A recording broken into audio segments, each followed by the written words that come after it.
Hello बच्चों, मैं Gopal sir. Welcome to my YouTube channel Gopal sir classes. एक बार फिर से आप सभी बच्चों का स्वागत है हमारे YouTube channel Gopal sir classes में। आज हम लेकर आए हैं आप सभी के लिए क्लास 12th फिजिक्स, और क्लास 12th फिजिक्स में भी जो चैप्टर हम पढ़ रहे हैं उस चैप्टर का नाम है गतिमान आवेश और चुंबकत्व, मूविंग चार्ज एंड मैग्नेटिज्म। और आज है हमारा लेक्चर नंबर 5। लेक्चर नंबर 5 में जो टॉपिक हम लेकर चल रहे हैं उस टॉपिक का नाम है बायो-सेवर्ट के नियम की सहायता से किसी धारावाही वृत्ताकार लूप के अक्ष पर चुंबकीय क्षेत्र ज्ञात करना, या बोल सकते हैं किसी धारावाही वृत्ताकार कुंडली के अक्ष पर चुंबकीय क्षेत्र की तीव्रता का व्यंजक ज्ञात करना। तो सभी बच्चे लोग फिर से एक बार सुनिए। हमने लेक्चर नंबर 3 में आपको एक लंबे सीधे धारावाही चालक के कारण चुंबकीय क्षेत्र निकालना सिखाया था। लेक्चर नंबर 4 में एक धारावाही वृत्ताकार लूप या कुंडली के केंद्र पर चुंबकीय क्षेत्र निकालना सिखाया था। और उसी के क्रम में आज एक और बहुत ही इंपॉर्टेंट वीडियो हम लेकर आए हैं। जैसे मैंने लेक्चर नंबर 3 में बोला था कि ये क्वेश्चन 99% आता है, तो वैसे ही ये क्वेश्चन में भी चांसेस है बेटा, ये क्वेश्चन भी इंपॉर्टेंट है। या तो लेक्चर नंबर 3 या तो लेक्चर नंबर 5, इन दोनों में से एक क्वेश्चन आपको जरूर बोर्ड एग्जाम 2021 में मिलने वाला है, क्योंकि हमारा टारगेट है, हमारा लक्ष्य है बोर्ड एग्जाम 2021। ओके, तो ये दोनों में से एक टॉपिक जरूर मिलेगा। हो सकता है दोनों टॉपिक्स आपको अथवा में मिल जाए, और करके मिल जाए, या करके मिल जाए। इसीलिए आप ये दोनों topic lecture number 5, lecture number 3 जरूर करेंगे। अब मैं 100% श्योरली आपको बोल रहा हूं कि दोनों में से एक टॉपिक जरूर आपके एग्जाम में आएगा। आप याद करेंगे जिस दिन बोर्ड एग्जाम में बैठेंगे, गोपाल सर ने क्या बोला था? गोपाल सर ने यह बोला था कि या तो लेक्चर नंबर 3 आएगा या तो लेक्चर नंबर 5 आएगा। लेक्चर नंबर 3 है किसी सीधे धारावाही चालक के कारण चुंबकीय क्षेत्र बायो-सेवर्ट के नियम की सहायता से, और लेक्चर नंबर 5 है बायो-सेवर्ट की नियम की सहायता से धारावाही वृत्ताकार लूप के अक्ष पर चुंबकीय क्षेत्र। दोनों के दोनों थोड़े से बड़े प्रश्न हैं जो एग्जाम में आते हैं, बोर्ड एग्जाम में आते हैं। मेरा पिछले 10 साल का एक्सपीरियंस बोलता है या तो ये या तो वो। Lecture number 3, lecture number 5, lecture number 3, lecture number 5, दोनों में से कोई एक क्वेश्चन आपके एग्जाम में आने वाले हैं। इसीलिए आप दोनों वीडियोस बहुत ध्यान से करेंगे, बहुत प्रैक्टिस करेंगे। मैंने वो आपको बता दिया था। आज हम बात करेंगे लेक्चर नंबर 5 की। आपको सीधे लंबे धारावाही चालक के कारण चुंबकीय क्षेत्र देखना है, आप लेक्चर नंबर 3 में जाइए, वहां से आपको मिल जाएगा। और एक बार फिर से सभी बच्चों से रिक्वेस्ट करता हूं कि जिन्होंने अभी तक चैनल सब्सक्राइब नहीं किया है वो चैनल सब्सक्राइब कीजिए, और जिन्होंने सब्सक्राइब कर दिया है वो वीडियो लाइक कीजिए, शेयर कीजिए। क्योंकि मैं आप सभी को बोल चुका हूं, आने वाले 3 जो महीने हैं, दिसंबर, जनवरी, फरवरी, आप सभी के लिए बहुत ही इंपॉर्टेंट होने वाले हैं। और मेरे लिए, यूट्यूब चैनल के लिए मेरे वो भी इंपॉर्टेंट होने वाले हैं, क्योंकि मैं आप सभी को वो वीडियो मटेरियल्स, वो लेक्चर्स, वो बहुत सारे इंपॉर्टेंट चीजें देने वाला हूं जो आपको बोर्ड एग्जाम में आपके मदद करेंगे, बोर्ड एग्जाम 2021 में मदद करेंगे। क्योंकि 100% ये अब श्योर होना शुरू हो गया है कि आपके एग्जाम्स होंगे और ऑफलाइन मोड पर ही होंगे, तो आपको तैयारी तो करनी पड़ेगी। ठीक है, तो आप अपनी तैयारी में भिड़ जाइए, और ये 3 महीने में हम कुछ ऐसा करके दिखाएंगे बच्चे कि आपका रिजल्ट बहुत ही बढ़िया हो। 2021 आपके लिए बहुत अच्छा हो। 2020 में जो भी हुआ हो, 2021 आपके लिए एक नई उम्मीद लेकर आए, एक नई खुशहाली लेकर आए। आपको बहुत अच्छे कॉलेज में, बहुत अच्छी यूनिवर्सिटी में एडमिशन मिले, तो उसके लिए आपको बोर्ड में अच्छे मार्क्स लाने पड़ेंगे, अच्छे परसेंटेज बनाने पड़ेंगे। तो उसी की तैयारी करना है, और हमारा मिशन है टारगेट बोर्ड एग्जाम 2021। तो उसके लिए आपको हमारा वीडियो लगातार देखना पड़ेगा, हमारे लेक्चर अटेंड करने पड़ेंगे, वीडियो शेयर करना पड़ेगा, लाइक करना पड़ेगा, सब्सक्राइब करना पड़ेगा। तो अपना प्यार हमारे साथ बनाए रखिए, और हम भी आपको वैसे ही बहुत ही अच्छे और मजेदार लेक्चर्स वीडियो देने वाले हैं। तो चलिए आज की क्लास स्टार्ट करते हैं। बहुत सारी बातें मैंने आप सभी को बोल दिया, अब थोड़ा सा हम पढ़ाई पर आते हैं। देखते हैं हमको क्या काम करना है, हमको निकालना क्या है बेटा। एक वृत्ताकार लूप के अक्ष पर चुंबकीय क्षेत्र निकालना है। किसकी सहायता से? बायो-सेवर्ट के नियम की सहायता से। तो सबसे पहले हम बात वहीं से स्टार्ट करेंगे, ड्राइंग से। ठीक है, हम एक वृत्ताकार लूप बना लेते हैं बेटा। क्या बनाता हूं मैं? एक वृत्ताकार लूप।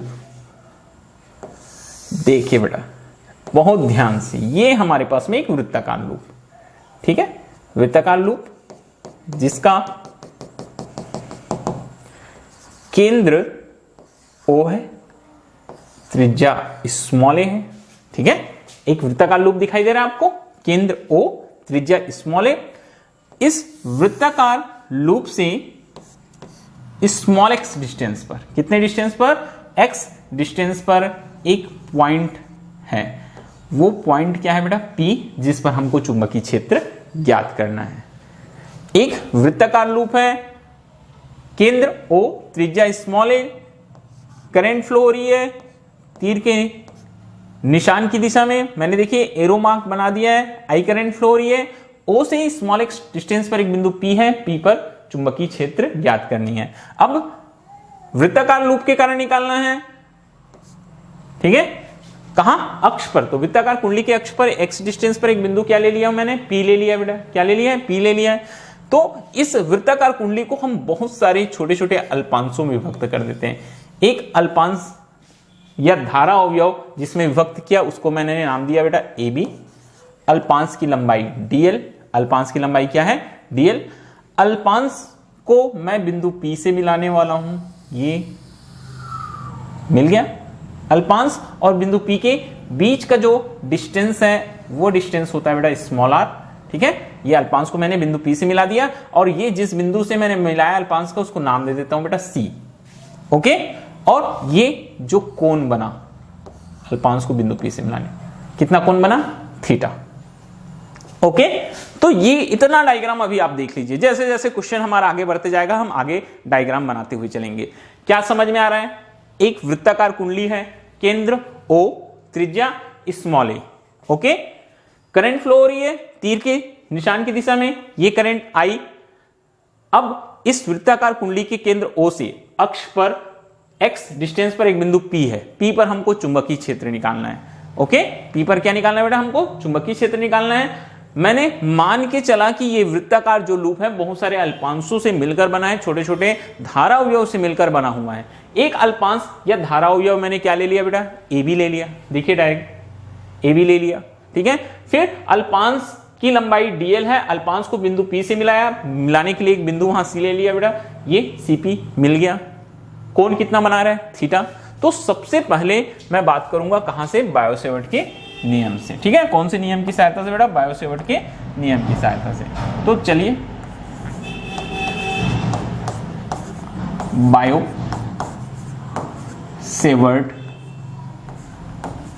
के नियम से, ठीक है। क्या निकालना है, अल्पांश AB पर चुंबकीय क्षेत्र, ये मिलेगा बेटा dB is equal to mu naught 4 pi I dl sine theta upon r square, ideal sine theta upon r square. अब जबकि theta is equal to 90 degree, क्यों, क्योंकि हमने बताया था बेटा आपको लास्ट में, त्रिज्या जो होती है वो क्या होती है बेटा, परिधि के लंबवत होती है, परिधि के लंबवत है। या फिर आप लिख सकते हैं आइडियल, जो करंट की डायरेक्शन होती है, आइडियल मतलब स्पर्श रेखा क्या होती है बेटा, त्रिज्या के लंबवत होती है। जो भी लाइन आप लिखना चाहें लिख सकते हैं, इसलिए थीटा इज इक्वल टू क्या हो जाता है, 90 डिग्री। अब जो डी बी है वो हमारे पास आ जाता है बेटा mu naught 4 pi I D L upon R square. Ideal upon क्या हो जाता है बेटा, ये हो जाता है आर स्क्वायर। क्यों, क्योंकि थीटा इज इक्वल टू 90, तो साइन 90 इज इक्वल टू कितना हो गया 1, इसलिए dB is equal to mu naught 4 pi ideal upon R square, समीकरण नंबर 1। ओके, तो फिर से एक बार सभी बच्चा पार्टी ध्यान से देखिएगा, बहुत अच्छे से समझदारी के साथ देखिएगा। क्या चीज हम आपको बताने जा रहे हैं, बहुत ही इंपॉर्टेंट क्वेश्चन है, मैंने बता दिया है। बायो-सेवर्ट के नियम की सहायता से एक वृत्ताकार लूप के अक्ष पर चुंबकीय क्षेत्र निकालना है। ठीक है, तो मैंने एक वृत्ताकार लूप लिया जिसका केंद्र O था, त्रिज्या कितना था A, करंट तीर की दिशा जो है, तीर का जो निशान है उसमें करंट I फ्लो हो रही है। ठीक है, मैंने केंद्र O से स्मॉल x डिस्टेंस पर जो अक्ष है वहां एक बिंदु क्या ले लिया बेटा, P ले लिया। P पर हमको चुंबकीय क्षेत्र ज्ञात करना है।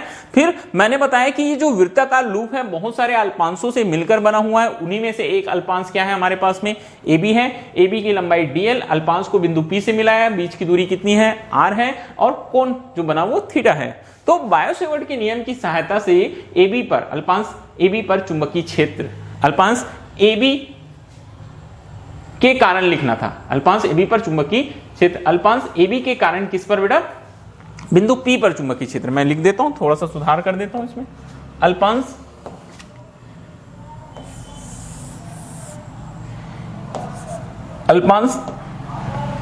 AB के कारण, कहां, बिंदु P पर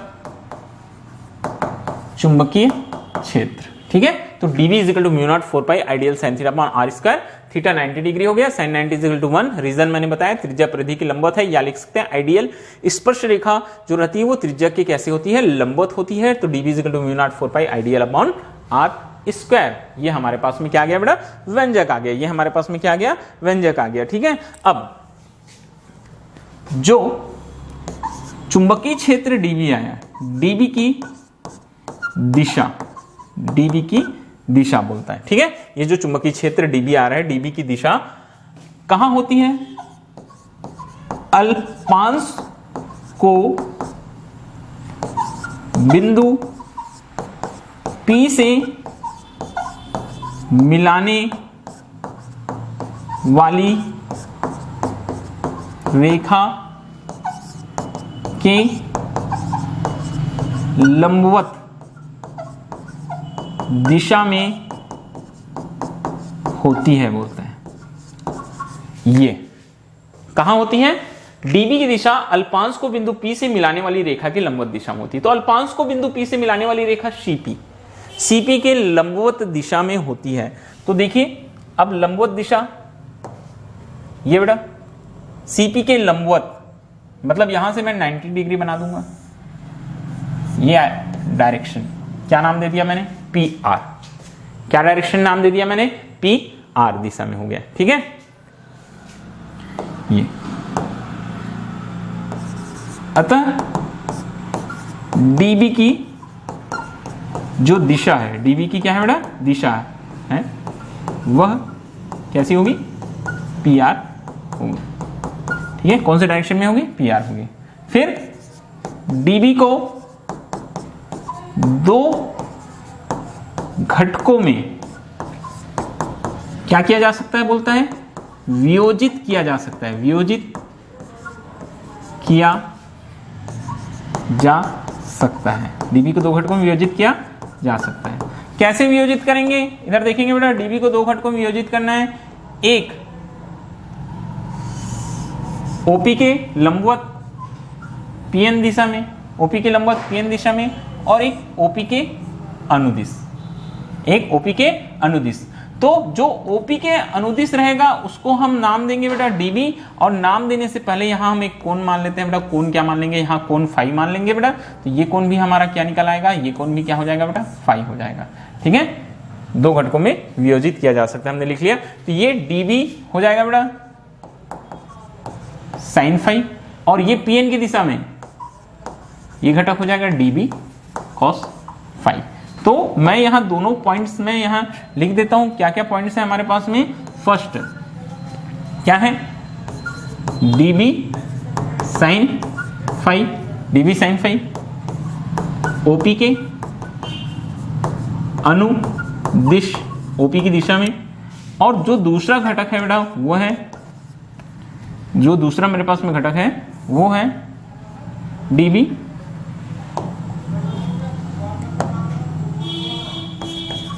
cos फाई OP के लंबवत।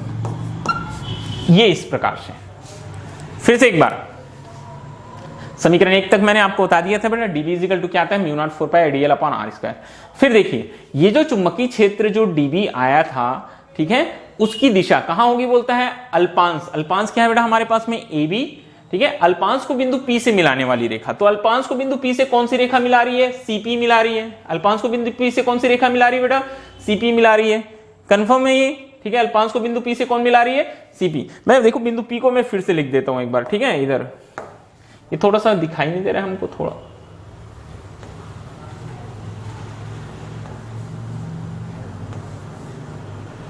ठीक है। बिंदु P को मैं फिर से लिख देता हूं बेटा, ये बिंदु P है, ये बिंदु P है। अल्पांश को बिंदु P से मिलाने वाली रेखा कौन सी रेखा है बेटा, CP। तो CP के लंबवत होगी बोलता है। तो CP के लंबवत देखिए, CP मैंने यहां से ये 90 डिग्री बनते हुए लिया कोण, ये 90 डिग्री। PR दिशा, चुंबकीय क्षेत्र की दिशा, dB की दिशा कौन सी हो गई, PR दिशा हो गई, ठीक है। ये जो PR है वो क्या दिखा रही है बेटा, ये चुंबकीय क्षेत्र dB को दिखा रही है। चुंबकीय क्षेत्र किसको दिखा रही है, dB को दिखा रही है। फिर dB की दिशा PR है, तो dB को दो घटकों में वियोजित किया जा सकता है बोलता है। एक घटक क्या हो जाएगा, dB sin phi, O से P के डायरेक्शन में, और दूसरा घटक dB cos phi, OP के लंबवत कौन से डायरेक्शन में, OP के लंबवत यहां मैं लिख सकता था PN दिशा में। OP की लंबवत कौन सी दिशा में बेटा, PN दिशा में लिख लेता हूं मैं भाई, चलिए। OP के लंबवत, ठीक है, कौन सी दिशा में, PN दिशा में। OP की लंबवत कहां, PN दिशा में। ये इस प्रकार हो गया, ठीक है। अब मैंने आपको बताया था कि ये जो वृत्ताकार लूप है वो बहुत सारे अल्पांशों से मिलकर बना होता है। इसी प्रकार बहुत सारे छोटे छोटे अल्पांशों से मिलकर बना होता है। तो यहां मैं, ठीक है, शीर्ष क्या बोलता है, व्यासाभिमुख बोलता है, व्यास के जस्ट अपोजिट ओर, ठीक है, जो व्यास है उसके जस्ट अपोजिट ओर। फिर से एक यहां अल्पांश ले लेता हूं बेटा, एक छोटा सा पार्ट ले लेता हूं, एक छोटा सा मैं यहां अल्पांश की कल्पना करता हूं। तो देखिए यहां हम एक और अल्पांश ले लेते हैं, सेम जैसा हमने ए बी लिया था बेटा वैसे ही, ठीक है, जैसा हमने ए बी लिया था वैसे ही हम यहाँ एक और अल्पांश लेके चलेंगे। थोड़ा सा ये जो करंट का डायरेक्शन है उसको मैं थोड़ा और ऊपर कर देता हूँ बेटा, करंट आई है, यहाँ मैं एक अल्पांश लेके चलता हूं और ये अल्पांश को मैं नाम दूंगा बेटा ए डैश बी डैश। सेम लंबाई होगी, इसकी भी लंबाई कितनी होगी बेटा, डीएल होगी। यहां मैं एक बिंदु ले लेता हूं सी डैश, और सी डैश को फिर से मैं मिला लेता हूं बेटा पी से, ठीक है। ये तो अब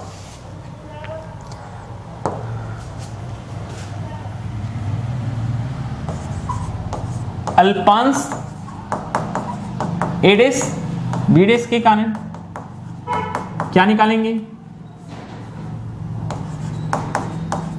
कारण चुंबकीय क्षेत्र, ये भी सेम आएगा बेटा, ये भी क्या आ जाएगा, dB is equal to mu naught 4 pi I D L upon R square. ये भी आ गया हमारे पास।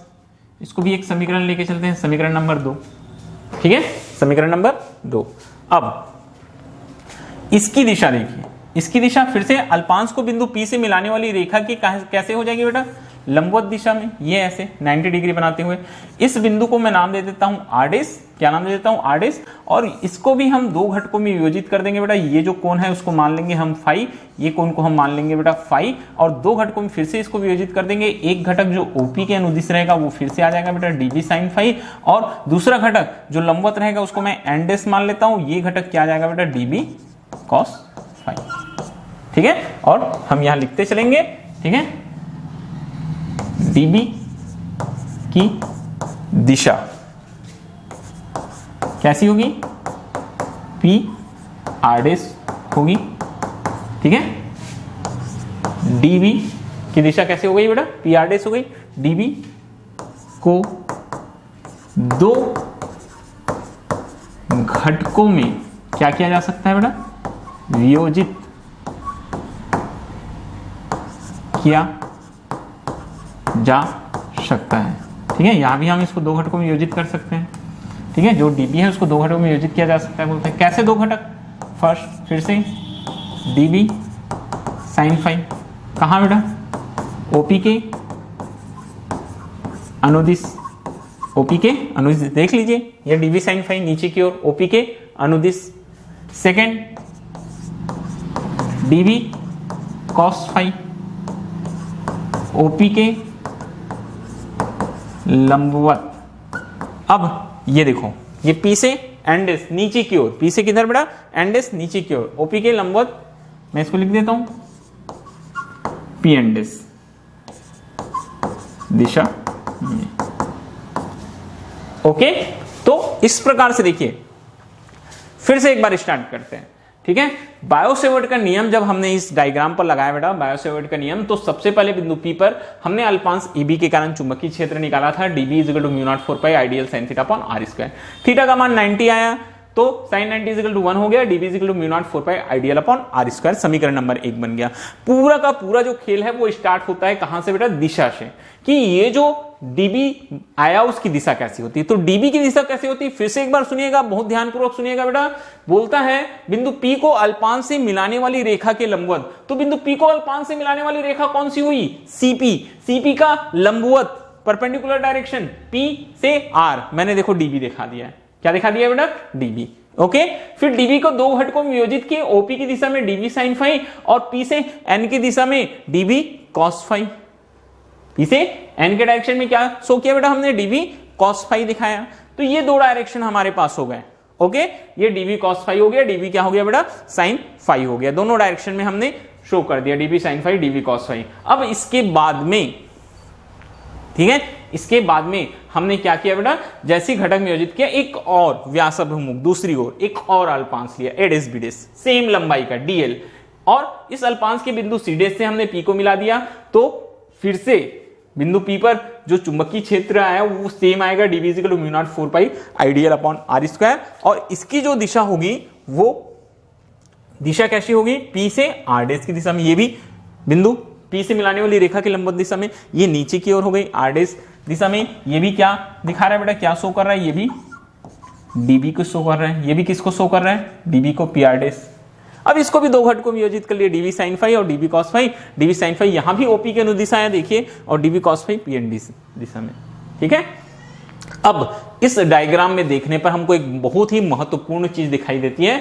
देखो, जितने भी sin फाई वाले घटक हैं सभी के सभी एक ही दिशा में OP के अनुदिश आ रहे हैं, और cos फाई वाले घटक कैसे आ रहे हैं, एक दूसरे के विपरीत दिशा में आ रहे हैं। तो यहां हम बोल सकते हैं बेटा, क्या बोलेंगे हम, किस प्रकार से हम बोलेंगे, किस प्रकार से हम लिखेंगे बेटा, यहां हम लिखेंगे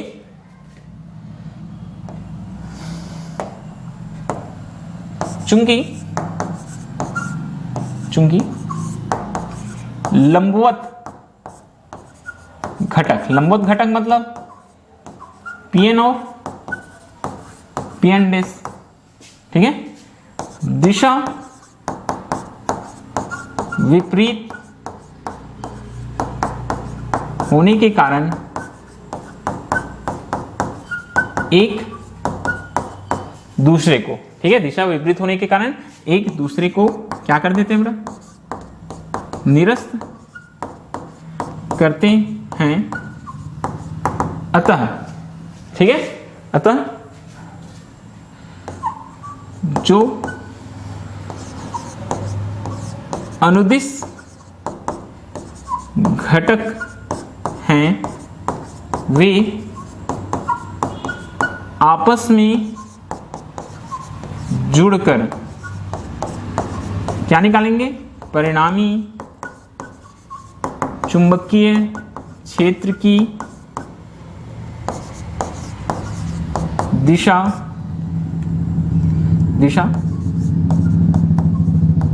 प्रदर्शित करेंगे। ओके क्लास, बात समझ में आई। लंबवत घटक PN और PN डेस, ये तो दो अल्पांश के कारण लिया हमने, किसके कारण लिया बेटा, केवल दो अल्पांश के कारण।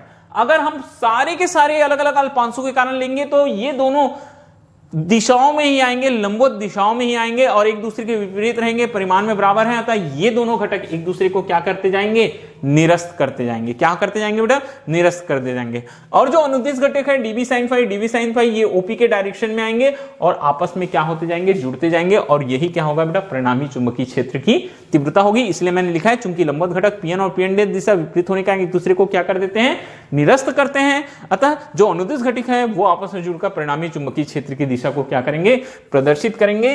अतः परिणामी चुंबकीय क्षेत्र क्या निकल आएगा, B इज इक्वल टू, ये हो जाएगा बेटा सिग्मा या summation of dB sin phi. dB क्या आ जाएगा, sin फाई। Equation number 3। जितने भी घटक आएंगे अनुदिश सभी के सभी आपस में क्या हो जाएंगे बेटा, जुड़ जाएंगे। इसलिए B इज इक्वल टू, मैंने यहां समेशन ऑफ या सिग्मा का साइन लगा लिया है, सिग्मा समेशन ऑफ dB क्या आ जाएगा, sin फाई। ये परिणामी चुंबकीय क्षेत्र की तीव्रता होगा। तो चलिए हम निकालते हैं बेटा, क्या निकालेंगे, B is equal to sigma, क्या लिखे हमने समीकरण 3, dB sin phi, sin phi, समीकरण नंबर 3। ठीक है, अब समीकरण 1 से dB की value mu naught 4 pi IDL upon है हमारे पास में R स्क्वायर, ठीक है, इनटू साइन फाई, इनटू क्या है बेटा, साइन फाई। देख लीजिए इधर पहले एक बार आप डायग्राम देख लीजिए भाई, ठीक है, ये D is equal to mu naught 4 pi ideal upon R square रखा। अब साइन फाई कहां निकालेंगे बेटा, हम यहां साइन फाई निकाल लेते हैं। देखिए यहां हम साइन फाई निकालेंगे, कैसे निकालेंगे साइन फाई, कौन से त्रिभुज में, त्रिभुज कौन सा त्रिभुज है हमारे पास में, ये COP, त्रिभुज COP में क्या निकालते हैं बेटा, हम साइन फाई निकालते हैं। क्या निकालते हैं, साइन फाई। साइन फाई क्या होता है, लंब बटा कर्ण, लंब क्या हो गया बेटा CO और कर्ण क्या हो गया CP। तो CO जो है वो जाएगा त्रिज्या के बराबर स्मॉल a, और जो CP है बेटा वो क्या हो जाएगा, कर्ण के बराबर, मतलब क्या हो जाएगा बेटा, R हो जाएगा। क्या हो जाएगा, R। तो sine phi is equal to A upon R, sine phi is equal to A upon R। फिर से एक बार देख लीजिए, COP में साइन फाई निकाले, लंब बटा कर्ण, लंब A है, त्रिज्या क्या है बेटा,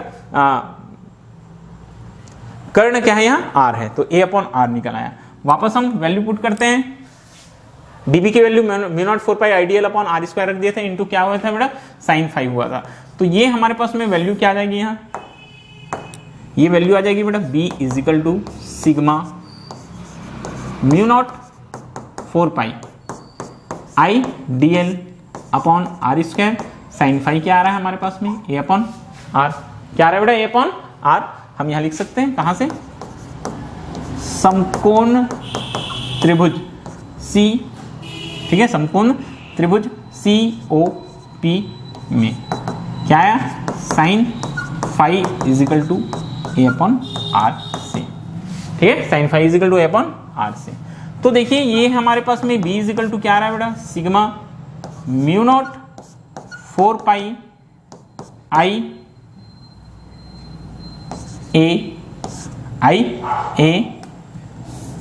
अपॉन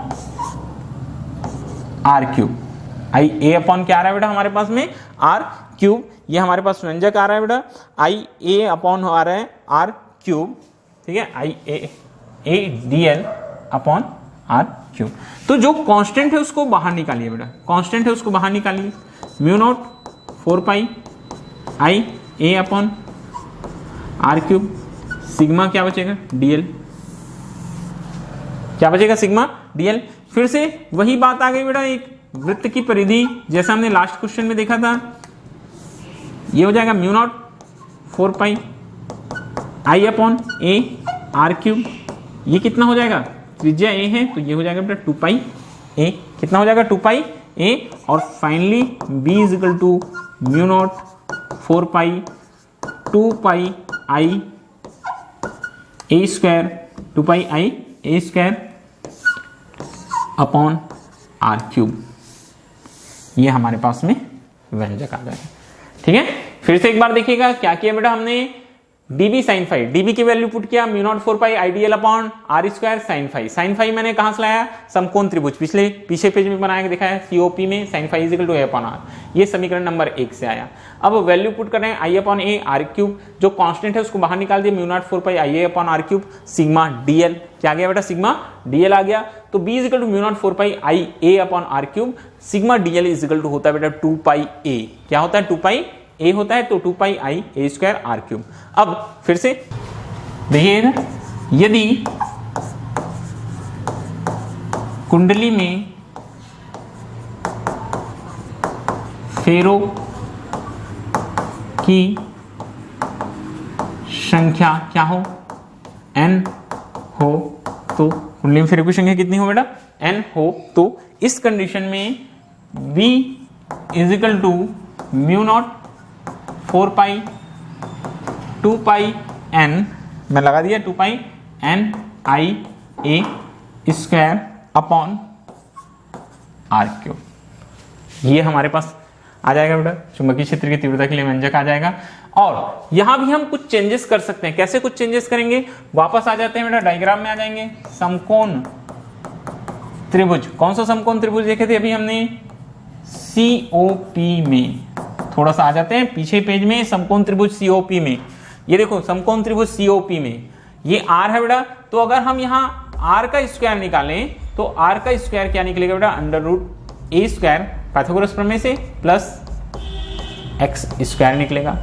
ठीक है, सॉरी, अगर मैं यहाँ R का स्क्वायर निकालता हूं तो ये जो R का स्क्वायर है, ठीक है, किसका स्क्वायर बेटा, R का स्क्वायर, ठीक है, ये जो R का स्क्वायर है वो R का स्क्वायर क्या निकलेगा, अंडर रूट निकलेगा बेटा, सॉरी अंडर रूट नहीं निकलेगा यार,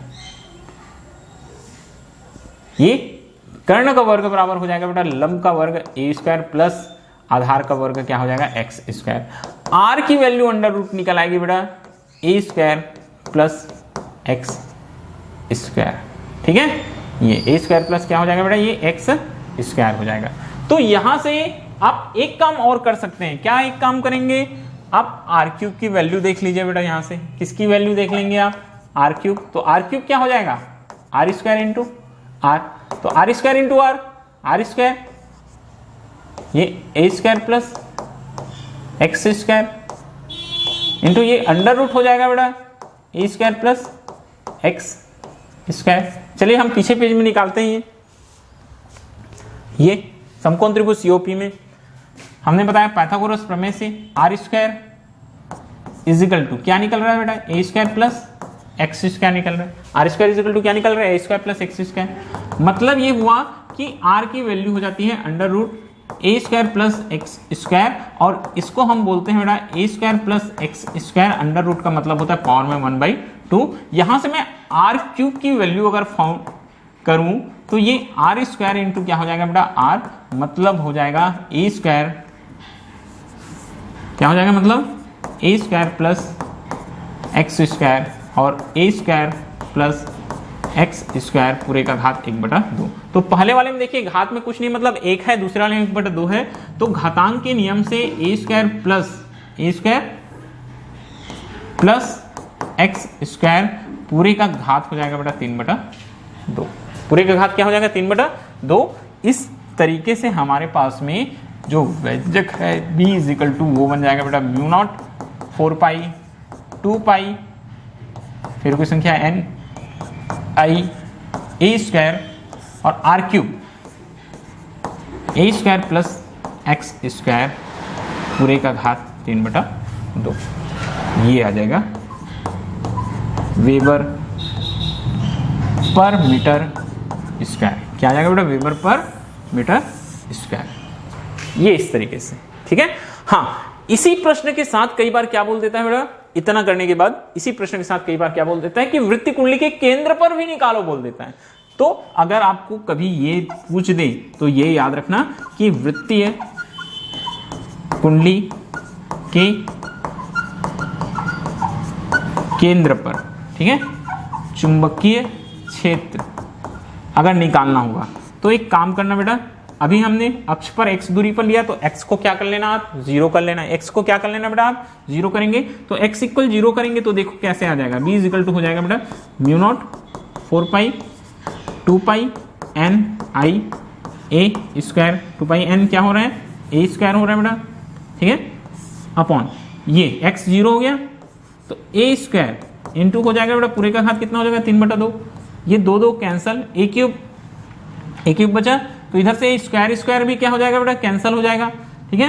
ये देखो ये हो जाएगा बेटा mu naught 4 pi 2 pi n i a square, नीचे क्या बच रहा है, अब देखो स्क्वायर 2 घात खत्म हो गया बेटा, ये 1 क्यूब बच रहा है तो 1 स्क्वायर स्क्वायर खत्म हो जाएगा, 1 टाइम बचेगा, तो फाइनली ये हो जाएगा b equal to mu naught 4 pi 2 pi n i upon a।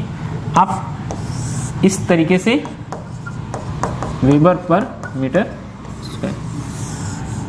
वृत्तीय कुंडली के केंद्र पर भी आप चुंबकीय क्षेत्र की तीव्रता का क्या निकाल सकते हैं, व्यंजक ज्ञात कर सकते हैं। बड़ा प्रश्न है, इसलिए आपको 5 नंबर के क्वेश्चन में आएगा, बहुत ही इंपॉर्टेंट है, क्वेश्चन है सरल, थोड़ा सा मेहनत करने की आपको जरूरत पड़ेगी। चलिए मैं एक शॉर्ट में आपको रिवाइज करा देता हूं बेटा, हमने क्या क्या किया धारावाही वृत्ताकार कुंडली के कारण चुंबकीय क्षेत्र ज्ञात करने के लिए। देखिए हमने एक वृत्ताकार कुंडली लिया जिसका केंद्र क्या था बेटा, O है, त्रिज्या स्मॉल a है, कुंडली में धारा भरी थी I, करंट डायरेक्शन मैंने बताया तीर के निशान की दिशा में भरी थी।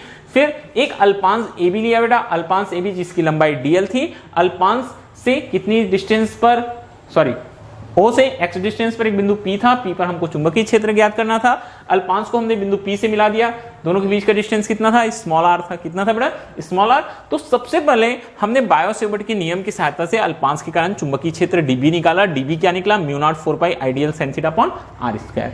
चूंकि यहाँ जो है ये स्पर्श रेखा की दिशा में है बेटा, और जो क्या होती है त्रिज्या होती है वो स्पर्श रेखा की या परिधि की क्या होती है बोलते हैं, लंबवत होती है, इसलिए theta is equal to 90 degree, sin 90 is equal to 1 रख लिए। dB is equal to mu naught 4 pi ideal upon हमारे पास आ गया r स्क्वायर, समीकरण नंबर 1। पूरी कहानी की शुरुआत यहीं से होनी है। अब ये जो अल्पांश आता है, अल्पांश के यहाँ चुंबकीय क्षेत्र आता है, उसकी दिशा रहती है अल्पांश को बिंदु P से मिलाने वाली रेखा। तो कौन सी रेखा अल्पांश को बिंदु P से मिलाने वाली रेखा, CP। ध्यान से देखिए कौन सी रेखा बेटा, CP। तो CP के लंबवत में, तो यहां से 90 डिग्री बनाते हुए हमने CP के लंबवत में PR रेखा बता दिया। PR क्या बता रहा है, चुंबकीय क्षेत्र dB की दिशा को बता रहा है। तो ये dB हो गई। dB को हमने दो घटकों में योजित कर दिया बेटा, dB cos फाई और dB sin phi. dB sin phi OP की दिशा में और dB cos फाई OP के लंबवत PN दिशा में। ओके, वैसे ही फिर नेक्स्ट में हमने फिर से एक व्यासाभिमुख दिशा में एक और अल्पांश BD लिया, क्योंकि हम वृत्ताकार जो लूप है उसको बहुत सारे अल्पांशों से मिलकर बना हुआ मान सकते हैं। अब यहां भी सेम चीजें आई बेटा, जो चुंबकीय क्षेत्र की तीव्रता रहती है वो सेम आती है। देखिए हमने यहाँ लिखा हुआ है dB is equal to mu naught 4 pi ideal upon r square, समीकरण नंबर 2। तो dB की दिशा कैसी होती है, फिर से लंबवत दिशा में अल्पांश को बिंदु P से मिलाने वाली, अल्पांश के बिंदु C' से P को मिला दिया, लंबवत दिशा में PR' दिशा बना दिया। इसको भी दो घटकों में योजित कर दिया बेटा, एक dB sin फाई OP के अनुदिश और dB cos फाई उसके लंबवत दिशा में। ये भी दो कंपोनेंट्स में हो गई डिवाइड। अब बोलते हैं जितने भी कंपोनेंट्स परपेंडिकुलर आते हैं, लंबवत आते हैं, परिमाण में बराबर और दिशाओं में विपरीत होने के कारण एक दूसरे को निरस्त कर देते हैं, और जितने भी कंपोनेंट OP की दिशा में आ रहे हैं, उसके घटक के रूप में आ रहे हैं, वो सारे के सारे आपस में क्या हो जाएंगे बोलता है बेटा, जुड़ जाते हैं। कैसे हो जाते हैं, वो सारे के सारे आपस में जुड़ जाते हैं, और आपस में सारे के सारे वो जुड़कर, ठीक है, परिणामी चुंबकीय क्षेत्र बनाते हैं। इसीलिए हमने B is equal to sigma dB sin phi समीकरण नंबर 3 नाम दे दिया था। बस यहां तक पहुंचने के बाद आपको क्या करना है, dB की वैल्यू समीकरण 1 से रख देना, dB is equal to mu naught 4 pi ideal upon r square, और sin फाई की वैल्यू जो है वो इस डायग्राम से आपको ज्ञात करनी है। डायग्राम दिखाई दे रहा है ना, यहां से आप COP में sin फाई निकाल लेना a अपॉन r। तो देखो मैंने दोनों वैल्यूज पुट कर दिया है बेटा, ये dB is equal to mu naught 4 pi ideal upon r square, और sin फाई की जगह a अपॉन r, समकोण त्रिभुज COP में ये mu naught 4 pi I upon a r cube constant था, बाहर निकला है सिग्मा dl। अब वृत्ताकार लूप का त्रिज्या a था, तो परिधि हो जाएगा 2 पाई a, तो यहां हमने गुणा कर दिया बेटा b is equal to mu naught 4 pi 2 pi I a upon r square. फिर बोलता है यदि कुंडली में फेरों की जो संख्या है वो n है, तो b is equal to mu naught 4 pi 2 pi n I a square upon r cube, ये आ गया। अब r क्यूब थोड़ा सा आप समकोण त्रिभुज में फिर से वापस आएंगे बेटा, और ये r स्क्वायर, कर्ण का स्क्वायर बराबर लंब का स्क्वायर धन आधार का square a square plus x square, या r इज इक्वल टू होता है बेटा under root a square plus x square. a square plus क्या हो जाता है, x स्क्वायर। ओके, ये वैल्यू हम यहां पुट कर देते हैं, ठीक है। अब इन दोनों से हम r क्यूब बनाते हैं। क्या बनाते हैं बेटा, हम r क्यूब। देखिए r cube, r square into r, घातांक के नियम से a square plus x square पूरे का घात 1 है, और अंडर रूट मतलब होता है 1/2, तो 1 धन 1/2 हो गया बेटा 3/2। r क्यूब के जगह में हम पुट कर देते हैं a square plus x square पूरे का घात 3/2 वेबर पर मीटर स्क्वायर।